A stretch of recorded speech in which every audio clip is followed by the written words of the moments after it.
Welcome to another episode of the Chaotic Sports Podcast. My name is Chris Sarda. This is my co-host, Angelo Saburo. There is a 23% chance our other co-host, Zachary Sarda, will be here, but he's off getting laid or something. I don't know. Doing something productive in another room. Yeah, sleeping. Anyway, something productive in the other room. Anyway, he had a business call on the other line. Yeah, so I just hit record, dude. There's just so much to talk about. It was like, why even get prepared? Basically, we could talk about. Let me start with this. We could basically talk about what I talked about in the live stream, and now have you on it.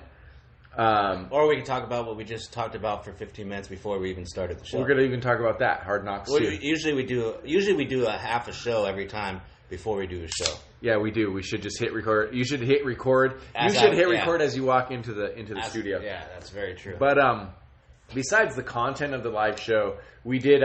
For those that just listen to the podcast, I did my first live stream. It was just me, basically doing like Chael Sonnen, bad Chael Sonnen hot takes, and what's the other guy that we always mention when we talk about live streaming that's alone, that works for Fox now, was ESPN. One of the most famous morning sportscasters are. He's always alone. Who, Cowherd? Yeah, like my crappy version of Cowherd, which I'll be honest, I watched it back. It wasn't that bad, like the content, but the sound was really bad. I feel like you podcast like Sonnen. Like Sonnen? Oh, Chael Sonnen, whatever. Yeah. You podcast like him, but you fight like Cowherd. You're like the opposite. But I fight like Cowherd, okay. Yeah, you're like opposite. So, I mean, I don't know. When I heard it back, the sound was terrible. I didn't take it down, but well, when I have a microphone, but it wasn't working, and I said I was going to be on at 10 a.m. I said, screw it, I'm just using the computer mic, and it was terrible. There's where you did it, over there in the corner there. You could just see it, yeah. You could see the background and everything, yeah. You've been in here. When I heard it, I didn't think it was terrible sounding. So maybe live it was okay, but when you hear it, if you just played it right now on your phone, it would sound pretty bad, I think. Anyway, I mean, you can understand it, but one of the big things for podcasting is sound. Like, people will forgive crappy video. If you have bad sound, people just are turned off by it. It's weird. Well, bad sound will make people go away.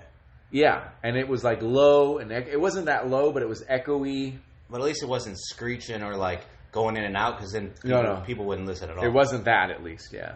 Also, I think 45 minutes is a little long. I think maybe I could have done. Well, the funny thing is that it's live, so I should just do it live, and then I'll come in and just cut the pieces, because there were 3 topics I did. You could cut live? No. I'll do it live. It'll be 45 minutes, and then I'll make. Oh, you could cut 3 additional videos that are, like, for example, there's a section about Durant. There was a section about the Women's World Cup, and there was a section about baseball, throwing, the unwritten rules and Bumgarner and what happened with the Pirates and Braves a couple days ago. So then I can go in and have the live feed and then cut it and then have individual 20-minute feeds. But that one 45-minute feed is always there. Yeah, because it'll be live. But then you could. And then when you're in the future, when you're on it, or when we have a better. Basically, there's a live feed, and then I'm going to do additional videos with just the topics that are just going to be cut from the live feed. So does that make sense? Do like 5-minute, 10-minute. Yes, three subjects.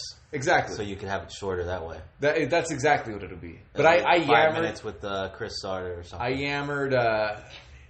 Yeah, that's what the ladies say. 5 minutes. 5 minutes. Just do how you do with the lady. Yeah, back in my not married 5 days. minutes with Chris Sarda. 5 minutes with Chris Sarda. 5 minutes in heaven. 5 okay minutes. Yeah, 5 decent minutes.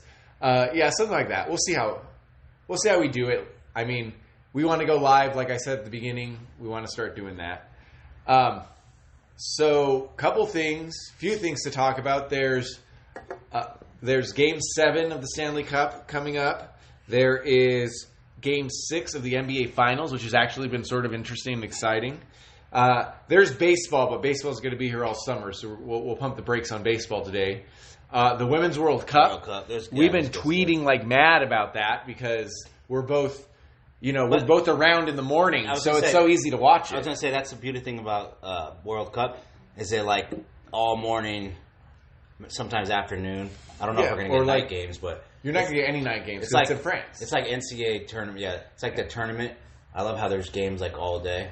Yeah, well, starting Friday, there's going to be games all day because you're going to have Women's World Cup in the morning. Yeah. You're going to have Gold Cup in the day and the afternoon and the night, and then you're going to have Copa America in there too. So I just like being able to wake up if I just randomly wake up at 6 a.m. I get up at 6. 7 a.m., 8 a.m. You just turn it on, and there's like going to be a game on. Yeah, and then like there's going to be another game on. And like we're excited about it too. Yeah. We'll talk about how excited we are about it too.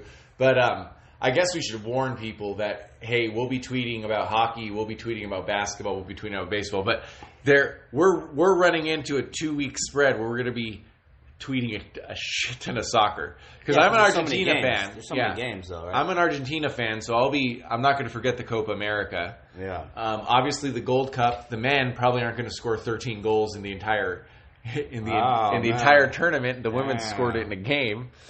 That's a little bet for you right there. How will they score more than 13 in the whole tournament?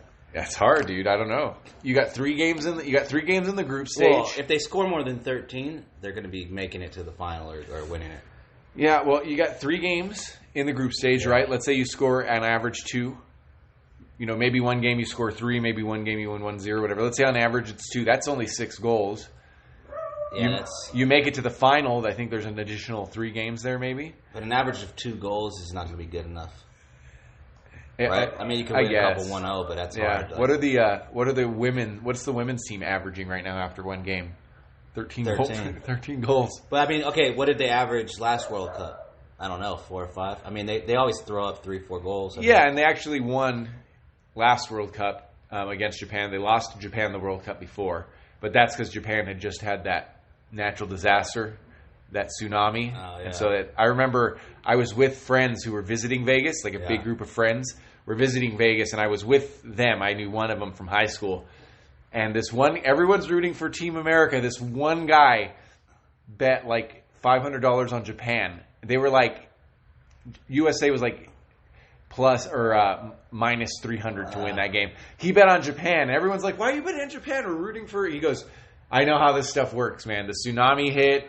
This is a big heart pulling on the heartstrings kind of thing. Because Japan's going to win. Yeah, Japan's going to win because of that. And then he won. Obviously, he won in that. So we got the Women's World Cup. We're going to address. I'm actually curious what you have to say because I tweeted a lot about it, about the celebrating. We'll get to that, and then Gold Cup. So a lot of soccer we'll be tweeting about. And to be honest, I feel like, you know, let's say you have like let's say you have like 3 or 4 kids, and one of the kids is graduating, and the other kid's starting to talk and stuff, and one of the kid is. You really love them, but just at that moment, nothing special is happening, and you're like, man, maybe I'm not paying attention. That's the way I feel about baseball right now. I mean, nothing special about the one kid? Well, let's say there's a moment in time where one kid's graduating middle school, and your other kid's starting to talk, and then your third kid is doing great, but there's just no milestone. Okay. So you're paying attention to these. That's how I feel about baseball right now. How much do I love baseball? Yeah. But all this other stuff's happening. I'm sort of just watching it on the side. I was going to say, you are paying attention. Oh, Dodgers, of course. Yeah, you're paying attention to Dodgers. You got fantasy baseball. Yeah, I mean, you're paying attention, but it's not like your first... whatever.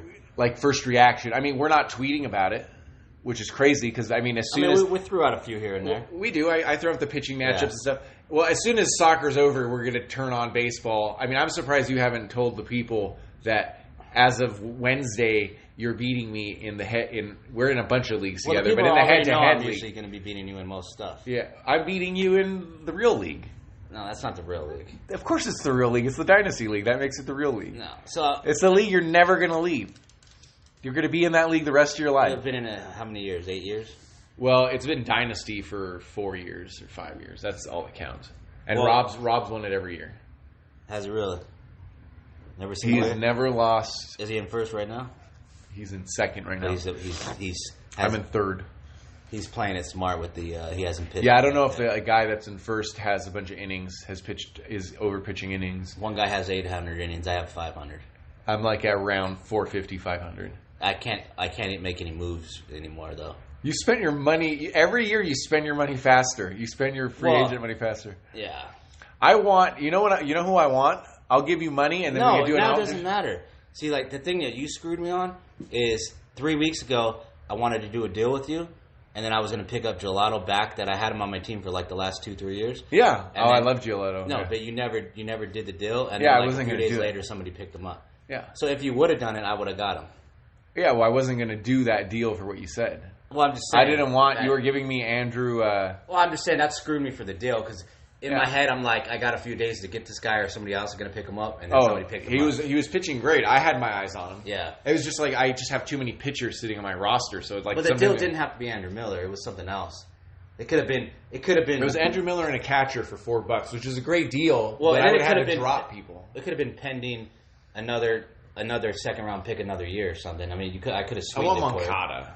No, dude, but I could have sweetened the pot for you. He's not even good. It could have been. I would have even accepted like $2 For both those players? just so I can get Gelato.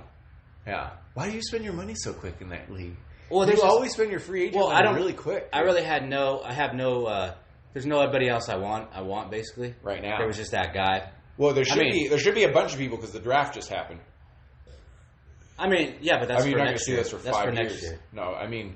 You can't get a lot of those guys. You want to. A lot of those guys don't appear on there, but then they're all in baseball. You draft them, you're not going to see them for 4 or 5 years, and then you got 2 years of them not playing. I mean, how excited are we all about Vlad Guerrero? He's hitting 240. Like it's going to take a year or two. You know what I mean? I mean, he started to jack the ball more. He's still hitting home runs, but he's also getting beat up a little. He bit. started but that's completely normal. He's going to be a great for sure. And then like Biggio. You thought he would be like not in the league for like another year or so, but they've called him up quick. Yeah, I mean, but that's happening a lot in baseball. You're starting to see, now that no one's doing drugs anymore, you're starting to see the last maybe 4 or 5 years a real movement towards youth. And people get excited because of fantasy baseball, people get excited to grab that youthful player. You know, I need to like just pump the brakes on youth. I have so much. I need them all to fucking come up and start playing and decide who I don't like and cut them. Well, because it's Dynasty League. I mean, if you're not gonna be first this year or next year, don't you not need to pump the brakes? Because you're gonna need all that youth in a couple of years, right? That's what I'm not gonna. I'm pumping the brakes in the sense I'm not just picking up more. I don't have any room on my roster to, you know what I mean. I have all these like young studs that who knows pitching. You never know if they're gonna be studs. You know, Mitch Keller just got called up. The Pirates, one of the Pirates' biggest pitching prospects. Yeah. And like he started, I think today or yesterday. I was like, nope, you're staying on the bench. Well, because I don't trust you yet. He's probably going to get lit up a couple games. Yeah. Well, and pitching is much harder than I think. Young pitchers are much harder than young hitters to guess on because Well, Giolato's the perfect example for that. Oh, because 3 years. He was like a top pick. Like I said, I had him on the roster for like 2 years. Then he was getting lit up. Like he was giving up 8 runs. And then we had to do our drops, So the drops guy always gets me, and then I'm like, okay, I'm gonna have to just drop this guy. You have to make decisions. Yeah, you have to make a decision. I'm like, I'm gonna drop this guy for now. I'll get him later. Then all of a sudden he throws like 10 Ks, 0 earned runs, and the next game 9 Ks, 1 earned run, and then he throws like 3 gems, and then I'm like, dude, somebody else is gonna get him. I need to get him. And at some point, it's just time. So pitching, like seeing those players again and again. And then now he's in the zone. That doesn't mean like next year he's going to play Gary. He could get lit up, but as of right now... Well, why haven't you learned not to spend your fucking free agent dollars? I bet if we looked at your free agent dollars, what you picked up, you spent it before the All-Star break. Normally, the last couple of years, you got it to the All-Star break. My roster is so good that I'm trying to win it now and for the future. So you're not going to win it now. You're not going to be in third place. I picked up some veterans, and I did some moves so I could try to win now. You're not going to be in third place. No, I probably will be. No. I'll probably be fighting for second. No, you won't. I'll be second. No, you won't even be in third place. We'll make it. We'll talk about at the ending of this year. I'm way under. I'm going to be able to get a lot more innings, and I'm going to move up a couple spots. I'm in 5th place right now. Yeah, 5th place out of 8, and one guy's not paying attention. I got to kick him out of the league. One guy has 800 innings. I only have 500. Well, that's true too. But that helps all of us. Do you understand? He has 800 innings. We all have 450, 500. We'll see. We'll go back. You know where I can tell you what the weakness of my team is relief pitching. Yeah, it's terrible. That's it. Relief pitching. Maybe my catcher, Buster Posey, is old. Hitting's great. Home runs. Yeah, but that'll come around. I had 7 points last year. I was the second best home run hitter last year. So it is low, but it's what I mean. Corey Seager's hurt. Stolen bases. No, I'm Are you good? First or second. That's one of my weaknesses. 2 years ago, I was the worst at stolen bases, but I put in the time. But stolen bases screws your batting average and stuff. Usually. It depends who you get. That's why players like Mike Trout are so good, because you're going to get those 10-20. Yeah, if you plug in like the Lionel DeShields and Billy Hamilton, it's like I'm going to be first in stolen bases, but now I'm going to be last in batting average. Well, we don't have batting average in this league. We have what do we have? On base plus slugging. Yeah, but it's that you're still going to get it killed because they're not going to walk that guy. So you need Mike Trout, Mookie Betts, and Arenado and all on your roster. Yeah, Machado when he's on. You need those 4 guys on your team, and then you're good. Yeah, Arenado. Or there's a couple others. Well, that's actually who Rob has on his team. He has Mookie Betts. He has Mike Trout. He has Arenado. He has Arenado. No, that's Rob's team. That's 3 He has or 4. a bunch of 5. He has all the 5 tool players. No, that's why he's doing so good. He has 3 of those 4 players. Obviously. No, I'm just saying that's exactly why. Yeah, who's the one that he doesn't have? Machado. Yeah, I have Machado, but Machado's easily below those 3. I think Machado's good, but he's below those 3. I don't think he steals bases anymore either, by the way. I mean, he's just signed for $300 million. He doesn't want to steal anymore. He doesn't want to get hurt. I mean, Trout's slowing down. What did he say last year? He's like, I don't need to. What did he say? I don't need to run out the base or something. No, he didn't say that. He felt bad about doing it. Yeah, you but could tell. What did he say though? He didn't say shit. Yeah, he did. He said that's not how I play or something about when he No, he didn't. Yeah, he did. I don't know exactly his quote. But it was like he didn't run through a bag, and he was like, he didn't run through a bag, and he didn't say it like that. What did he say? He didn't say shit. He knew he did it. He knew he did wrong. Because then he did it again, like 2 games later. You could see on his face he fucked up. You know what I mean? Because there was some error. Year for the Dodgers. I mean, it was like it wasn't horrible, but no, it didn't help us win this World Series. So it could have been better. Could have been a lot better. Yeah, for what we traded. I mean, the Dodgers made 2 big trades to get to the World Series 2 years in a row, and they both fucked them over. Darvish. Against the year that they lost to the Astros. Yeah. And then Machado did okay. He's still, with the Dodgers, he hit like 285, which is only okay. Darvish I just dropped him in on my other team. Yeah, unfortunately, he's not working out. He had 1 game, and then he got lit up like 3 or 4, and then I just had to drop him to whatever, get another guy. Yeah, I mean, that injury that he had a couple years ago, I guess it never worked out for him. Oh, Freddie Freeman is a 5-tool player. I have Acuna. He's going to be a 5-tool player. Bryce Harper's a 5-tool player. Byron Buxton should be a 5. Victor Robles is a 5. Dude, my team is just so good. No. You're not even close. Dude, here's what we're going to do. I'm third right now. We're going to post our 2 rosters. Huh? That's our next move. I'm going to do that after the show. We're going to both our rosters, dynasty rosters. Okay, you do that. And we're going to put up a vote, and we're going to see how many people vote. It probably is going to be a couple thousand. and we're going to see. I will guarantee you that my team gets more votes for a better team for Dynasty. No, I mean, my team's better, dude. Yeah, well, we're going to do that. I'm set up for Dynasty. All these players are young. Right now, and I want to do this to put that vote up. Well, put it up. It's better to put that stuff in the morning. So do it like 8 in the morning tomorrow. Have it ready. Well, I'll put it up today, and then I'll re-put it up at 8 a.m. tomorrow. No, well, that doesn't make any sense. Makes a lot of sense. Dude, even my bad play. Dude, I got Corey Seager on the bench. Alberto Mondesi, he'll be good eventually. You know, and then I got a bunch of flyers like Luis Urias and Lewis Brinson. People I believe in just haven't been able to do it. So, I mean, it's early. You're in trouble, dude. Dynasty League. Yeah, you're in trouble, dude. Mitch Keller pitches today. Anyway, let's talk. We need to talk more Dynasty, so I'm glad we at least talked about it. Yeah, we talked a little bit about it. Let's. I mean, I don't like to go into it because a lot of people don't play it. They don't understand the rules. But certainly, you and I talking about it is silly, is fun. So let's go into the Women's World Cup. The U.S. played Thailand on Tuesday. Now you predicted 5-0. I thought that was a lot. Let me tell you why before we get into the controversy. Because just watching the Women's World Cup, just because a lot of these teams are so far apart. The Argentine women are not good. They were considered either one of the 3 or the worst team in there. But when you know you're bad and you're going up against a good team like Japan, you could just buckle down and play defense. You can essentially just work hard on defense and work for the tie. And that happens a lot in soccer. I remember North Korea did that against Brazil like 2 World Cups ago. That's why a lot of teams can compete. Yeah, and that's why or they'll lose 1-0 or something like that. Or they'll tie and they consider that a good result. Yeah.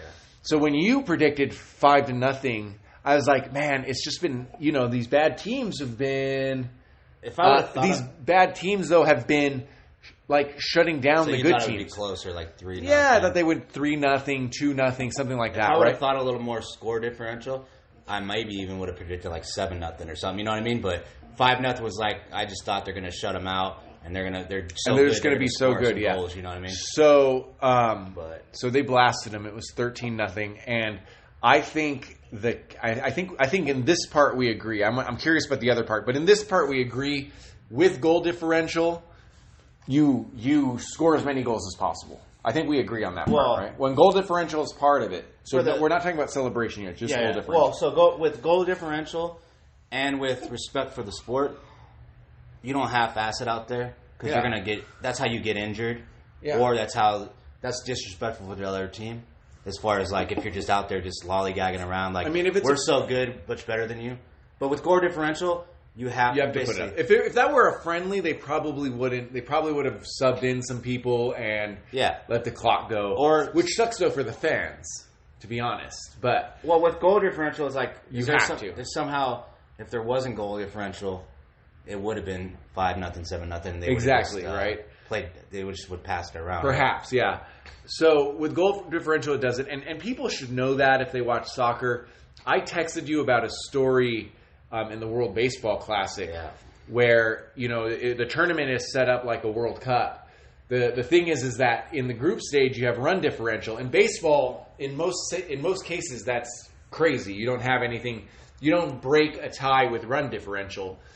And there was I can't remember who the Mexican team was playing, but the other team was winning like 9-1.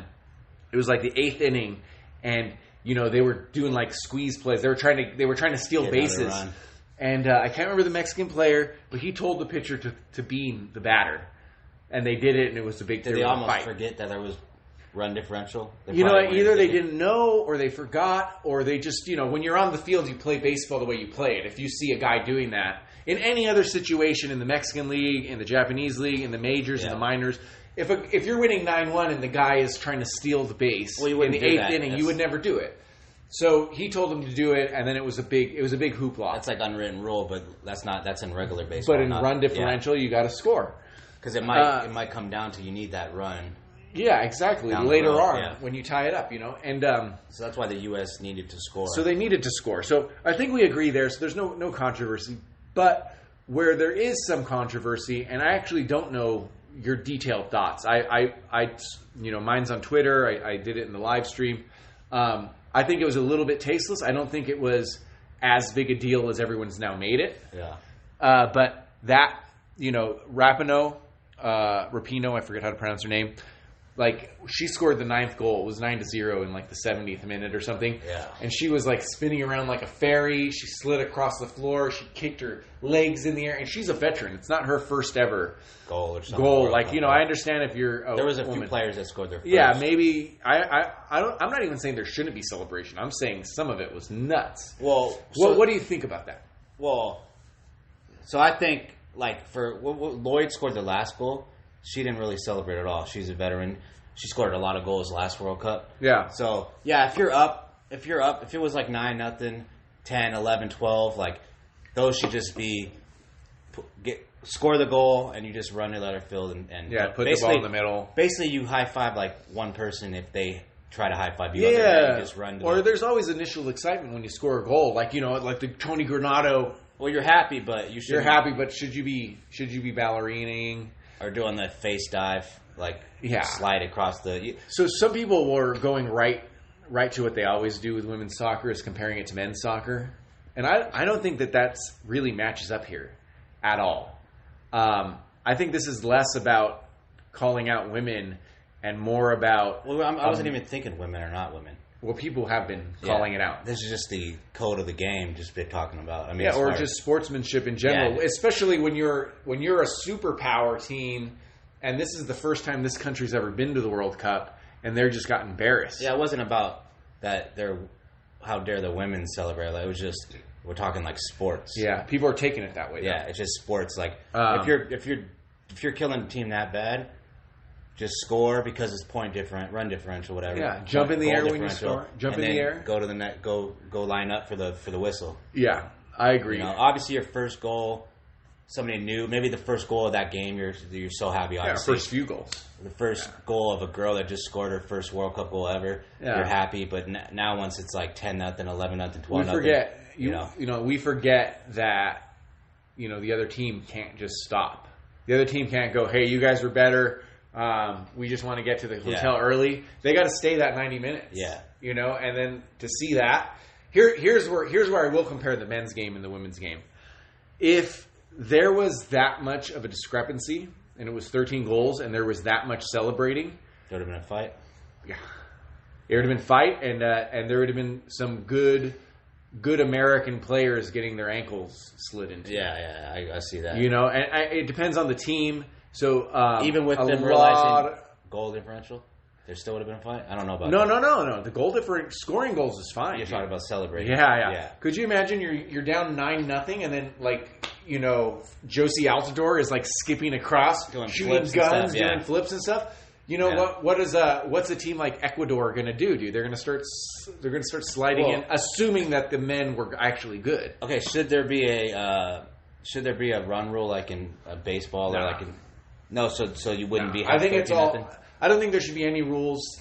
I think someone should just go to Rapinoe and go, "Hey, I'm happy for you that we scored and everyone's having a good time, but let's have some respect to the team that's, that you're 300 times better than." Lloyd didn't celebrate at all the last goal, but I think she realized it before that. She may have, or maybe she was. I got sick of watching. Yeah, goals. She was probably sick of watching. I got sick of watching goals. I stopped watching. I didn't see from the 9th goal. I stopped at 6 goals or something like that. If it was 2-1, you wouldn't have stopped watching. No. I'm so excited for the Women's World Cup. But it was just so much. You knew they were going to win, and it was just there was a point where they scored a goal once every minute, right? 61, 62, 63, or something like that. So somewhere in there, I was like, this is over, and this is sad now. No, it was 56, 58, 60. Something like that, yeah.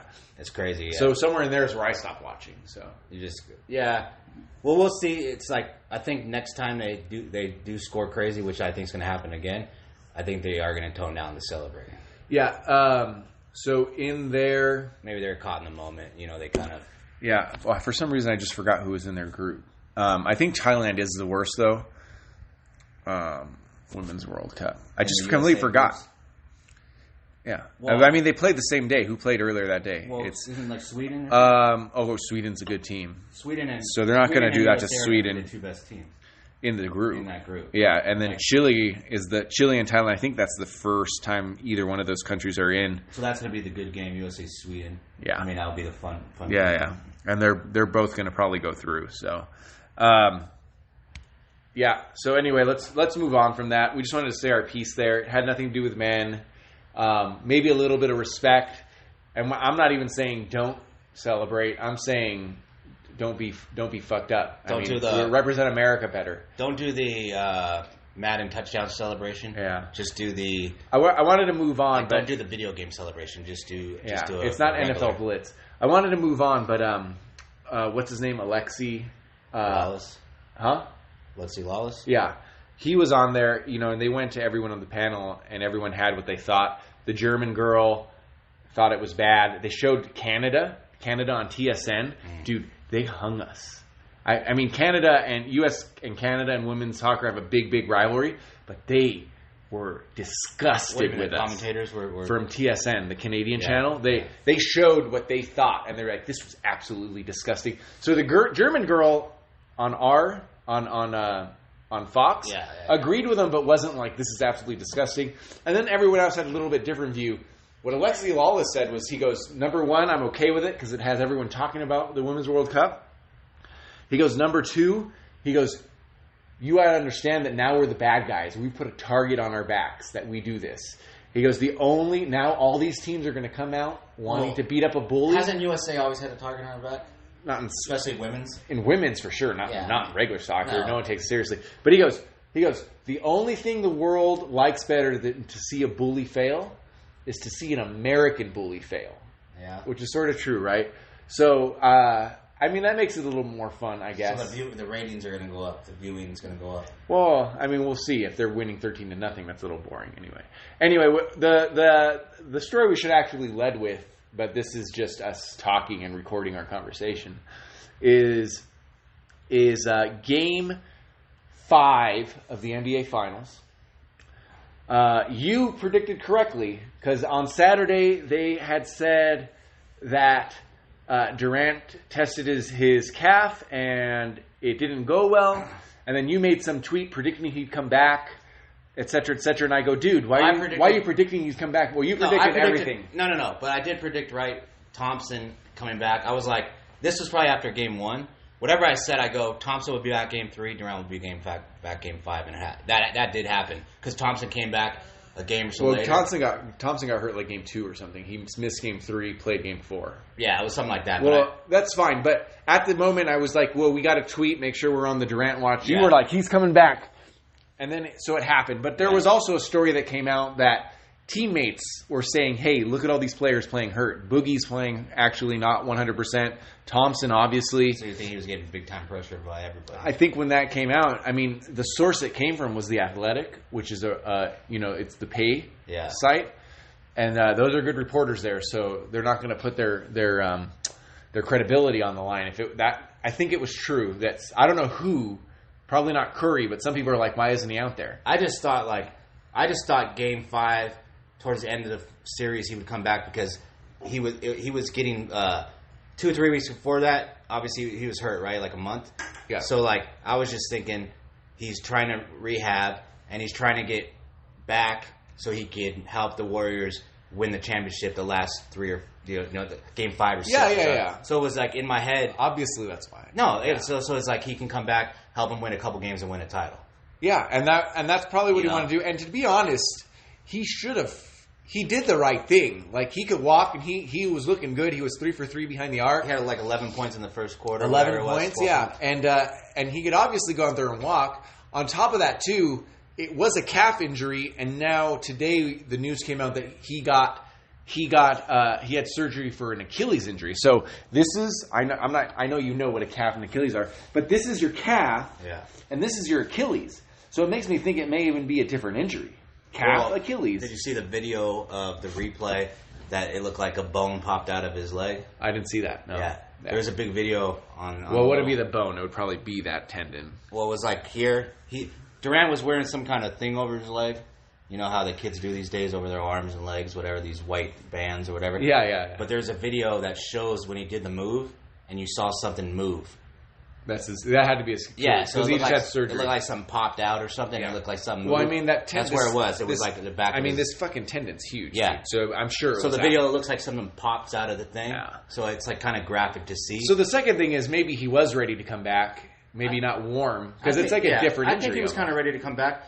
The sad thing is if he would have toned it down just a slight more right before that happened and just be like, I'm just going to spot up and shoot. Or work down. Work down on Thursday, Friday, Saturday. No, I'm talking about in that game. No, but I'm talking about his body was cold. He didn't practice until Sunday. This was his first practice Sunday. So for that game, come in, do what he did. He's 3 for 3. He's just going to spot up and shoot. He's not going to drive and dunk on people. Maybe warm up in that game, and then maybe he'll feel a little better the next game. I just think when that play happened, he was trying to cross somebody, and maybe he was trying to do just slightly too much. Yeah. He was trying to cross on that move. Yeah. Maybe instead of crossing and trying to drive, he should have just pumped and then shot again. But you're not going to go the whole game without once trying to fucking cross someone and drive. You're not going to just go the whole game. Well, he's not going to be playing the whole game. To me, he should have been. If anything, 2 things should have happened. He should have just said no. It's his body. We would have gave him pressure, and he would have gotten all the shit that people give shit to Durant. We all know how great he is, but there is an area that people give shit to Durant, that he's too sensitive. You mean Kawhi? No, Durant. Oh. That he's too sensitive and et cetera, et cetera. But to be honest, he should have had a few practices because he literally didn't practice for a month until Sunday. So you're saying he should have came back Game 6, maybe? No, I think he should have came back Game 5, but been practicing from Thursday. Not played for whatever it happened. But unfortunately, what really matters is that the press and the players should not pressure, no matter how mega star he is, should not pressure someone into coming back. I think he wanted to be back. I think sorta. I think he's fine with it. He's real sad right now.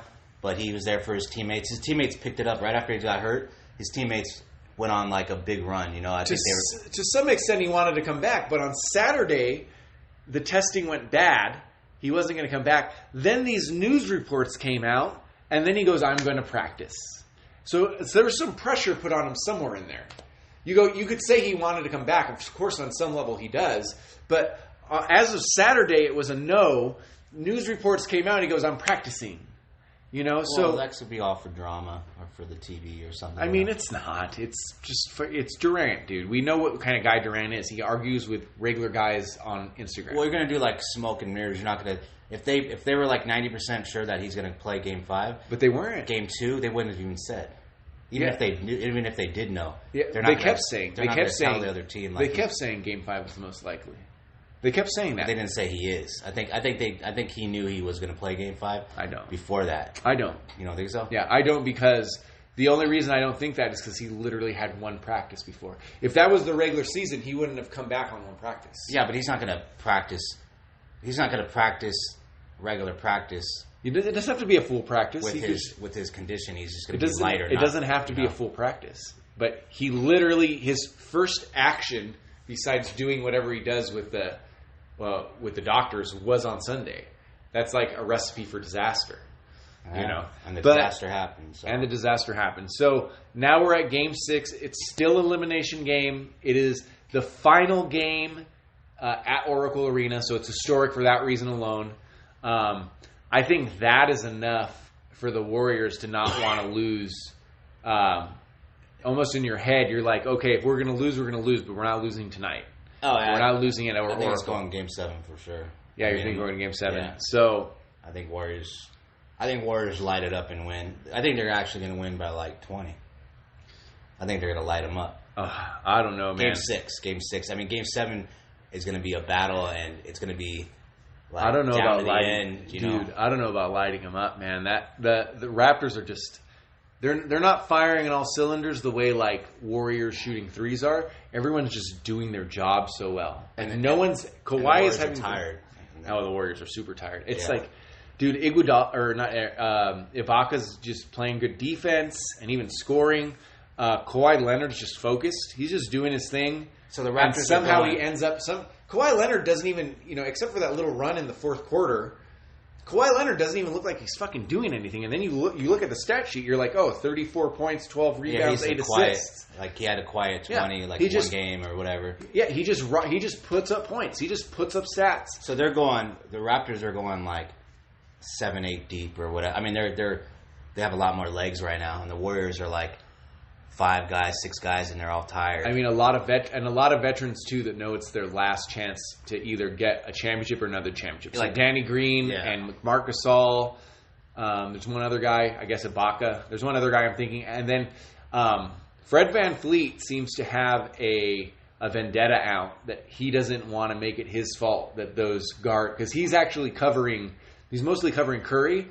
And Curry's going to get his points and stuff, but he's actually doing a good job. He's doing a good job. I mean, he's not in the league for his defense. He's not, but he's doing a good job. For threes. And he's hitting threes too. But he's doing a good job just sticking on whatever guard they make him take. He's doing good enough. Yeah, so that I think that's something too I just wanted to throw out. Well, so now Looney's out for sure. He's gone. Durant's out, so that now they're definitely those two guys. That's something I wanted to point out too, because sometimes you put Iguodala in there for defense, and I think Mark Jackson pointed this out, and you could see it. But when you pull Iguodala out, and you got Steph, Bell, and Klay Thompson, that's too many scorers. Now you lose a little on defense. Well, so Bell, you lose a little because Bell, right? Yeah, but now you have 3 guards shooting. You run small. And I think that worked for them at the end of the fourth quarter.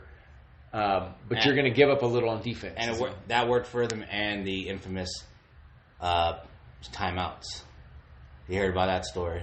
A lot of people were messing with the Raptors coach about the Raptors were on a big run, and he used like 2 timeouts just because he had them.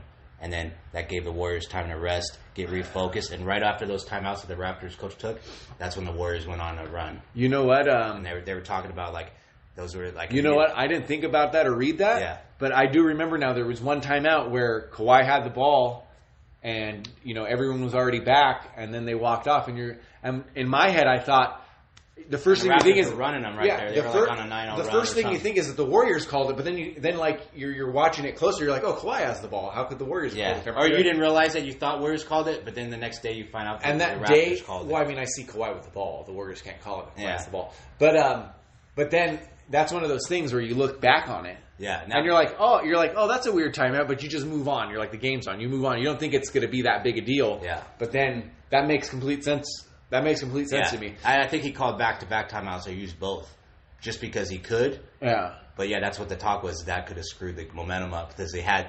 the Warriors on the ropes. Right, it's steady, because they were up by 6. And they gave. I don't know what they were on. Like they were up by 6. Run, whatever they were on.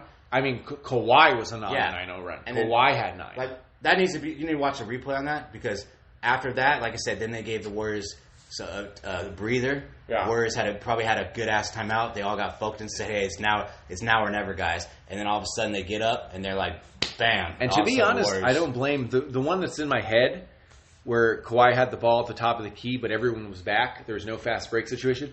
I mean, Nick Nurse, I'm almost not going to talk shit to him because they were you're essentially in the spot to set up a play. He could use a timeout and they could take a minute to script it. Yeah. Right? Because if Kawhi Leonard's at the top of the key and everyone's already back, you're calling the play like you normally would. If you're the coach and and the game's close, you have 2 timeouts, you go, well, let's script this play. Well, that's what I'm saying. It's almost not a bad idea. Yeah. But sometimes it didn't work out. You don't want to give the rest to the other team. Well, what happened? You don't need to script a play. The play is to get out the way and let Kawhi freaking do something. That is what it is. I'm sure the scripted play involves Kawhi, but then you miss it. Yeah. And then in the transition, Curry pulls up, hits a 3. Now you're only up 3. Yeah. You do it again. Klay Thompson pulls up. I think it was even. I actually want to see that now that we're talking about it. Watch the fourth quarter. Well, I want to see those whenever that happened with like 5 minutes ago, 6, whatever that was. I want to see the run because like I said, it was like an 8-0 run. Whatever it was, I want to see what happened right before those timeouts, and then you're going to see the Warriors get up like animals after that timeout and just take it to the Raptors. Well, for one of them, for sure, was I would put this on, but it's First Take, and I don't have the fucking patience for Stephen A. Smith. Well, sometimes like let's just talk timeouts for a second. In other sports, like in football, you know how when you ice the kicker, and it's like sometimes the other coach you iced your own. You screwed yourself over. Yeah. Like the guy missed the kick because you cost timeout. Now he makes it, and now you lose because you want to do the stupid thing. Tracy McGrady quote. Yeah. When your players are on a roll, you don't call a timeout. I do want to talk about the end of the game because it was an NBA Finals game. The Raptors had a chance to. Let's put it up there. So right now we're going to listen to a little comment here from a former great. I don't want to put it on the podcast. It'll just be there. The Raptors had a chance to win a championship. Well, I'm just throwing it up there. If they're going to hear it. They're not going to hear it. Oh, here we go. So here's the play. I mean, we just saw Curry hit a 3, but I don't know if that was before or after. To celebrate, we were out in Jurassic Park. But that's the miss. Oh, I want to talk about that Lowry. We're going to say why didn't, and then he talks about the timeout here. It was a bad timeout. Kawhi Leonard wasn't playing extremely well up until the moment where he got going in the fourth quarter. He decided he wanted to take over the game. It's the worst podcast ever. So Tracy McGrady said Leonard wasn't playing that well. What's the score right there? It doesn't. 97, something like that. It doesn't say. That was 6 points at the time. McGrady said Leonard wasn't playing that well until the moment that he needed to take over the game, which is reasonable. To draw up a play, and they come out. Clay hits a 3. Steph comes off, hits a 3, and so that exactly what we said. Actually, that was it. It was exactly what we said. It was like Curry, Clay or something. It was like 3-3-3 or something. It was just real bad. So anyway, let's end this. We talked about all the big stuff. You can find us at Chaotic Sports on Twitter, at Chaotic Sports Media, YouTube. Just search for Chaotic Sports. You can find me at Chrisard on Twitter. Thank you guys for listening, and thank you guys for watching. And on the live thing, our new slogan is positivity and opinionated. That's what we want. We want those two things. Oh, we love positivity. And we want you to be super opinionated, but we want you to be positive. So the two things, the mixture of the two things that often don't go together, positivity and being opinionated, right? Yeah, I like it. You guys have a great day. Thank you very much for listening. Boom.